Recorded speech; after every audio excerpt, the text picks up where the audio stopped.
നമസ്കാരം. ജ്യോതിഷവാർത്തയിലേക്ക് സ്വാഗതം.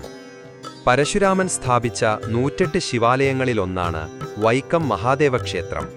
വൃശ്ചിക മാസത്തിലെ കൃഷ്ണപക്ഷ അഷ്ടമിയും പൂരം നാളും ഒന്നിച്ചു വരുന്ന ദിനത്തിലാണ് പ്രസിദ്ധമായ വൈക്കത്തഷ്ടമി. ഈ ദിനത്തിലെ അഷ്ടമി ദർശനം ശ്രേഷ്ഠമാണ്. സർവാഭരണ വിഭൂഷിതനായി എഴുന്നള്ളി നിൽക്കുന്ന വൈക്കത്തപ്പന്റെ അഷ്ടമി ദർശനം ഭഗവത് പ്രീതിക്കും ദുഃഖനിവാരണത്തിനും ആഗ്രഹ സാഫല്യത്തിനും ഉത്തമമാണെന്നാണ് വിശ്വാസം. പുലർച്ചെ 4:30 മുതൽ അഷ്ടമി ദർശനം ആരംഭിക്കും.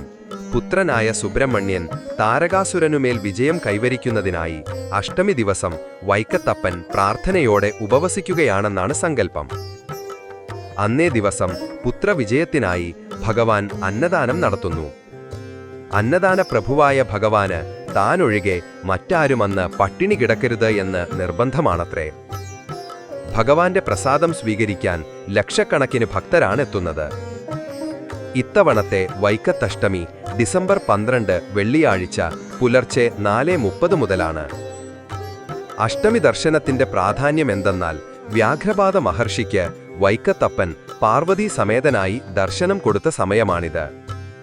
പൊതുവെ അഷ്ടമി തിഥിക്ക് ശിവന് വളരെ പ്രാധാന്യമുണ്ട്. അതിൽ ഈ വൃശ്ചിക മാസത്തിലെ കൃഷ്ണാഷ്ടമിക്ക് വളരെ പ്രാധാന്യമുണ്ട്. എല്ലാ മാസത്തിലും ഈ കൃഷ്ണാഷ്ടമിക്ക് മഹാദേവന് പ്രാധാന്യമുണ്ട്. ആ ദിവസങ്ങളിൽ ശിവനെ ഭജിക്കുന്നത് വളരെ വിശേഷമാണ്. ഭഗവാനെ എവിടെ ഇരുന്ന് വിളിച്ചാലും കേൾക്കും.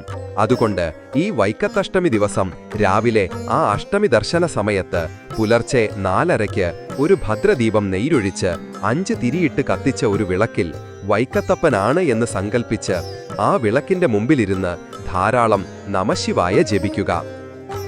ധാരാളം ശിവകീർത്തനങ്ങളും ജപിക്കുക. ശിവൻ കീർത്തനപ്രിയൻ കൂടിയാണ്. മറ്റൊരു പ്രധാനപ്പെട്ട കാര്യം, കുറച്ചും കൂടിയൊക്കെ ഒരു ഉത്സാഹമുണ്ടെങ്കിൽ ഈ അഷ്ടമി ദിവസം ഏറ്റവും കുറവായിട്ട് 5000 നമഃശിവായെങ്കിലും ജപിക്കുക.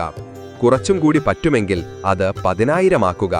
അപ്പോൾ രാവിലെ ഒരു 5000 ജപിക്കുക, വൈകുന്നേരം 5000 ജപിക്കുക.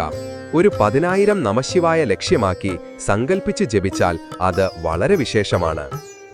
എത്ര കഥകളാണ് അഷ്ടമിയെക്കുറിച്ചുള്ളത്. എത്രയോ ജീവിതങ്ങൾ രക്ഷപ്പെട്ടിട്ടുണ്ട്. വൈക്കത്തപ്പന്റെ അത്ഭുത കഥകൾ പറയാൻ തുടങ്ങിയാൽ അതിനൊരു കണക്കില്ല. അത്രയ്ക്ക് അത്ഭുത കഥകളാണ്. അതുപോലെ തന്നെ എന്താവശ്യപ്പെട്ടാലും നടത്തിത്തരുന്ന ഒരു വാത്സല്യഭാവമാണ് ഭഗവാന്റെ. അന്നദാന പ്രഭുവാണ്. അന്നദാന പ്രഭു എന്നു പറയുന്നത് തന്നെ വൈക്കത്തപ്പന് വലിയ സന്തോഷമാണെന്നാണ് പറയുക.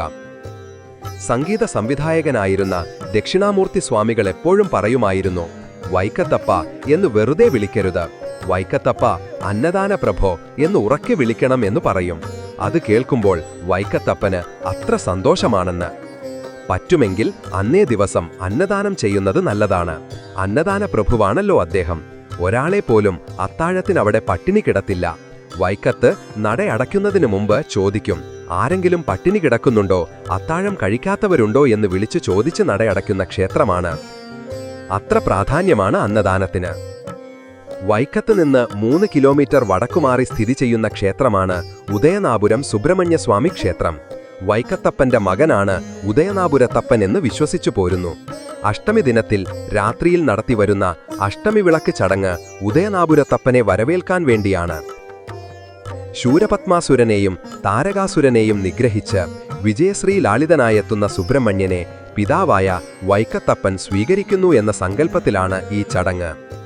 പ്രഭാതകാലത്തിൽ ദക്ഷിണാമൂർത്തിയായും മധ്യാഹ്നകാലത്തിൽ മധ്യമപാണ്ഡവന്റെ ഗർവം ശമിപ്പിച്ച ആ കിരാതമൂർത്തിയായും സന്ധ്യാസമയത്ത് പാർവതീ സമേതനായ ഭഗവാനുമാണ് വൈക്കത്തപ്പൻ അവിടെയുള്ളത്.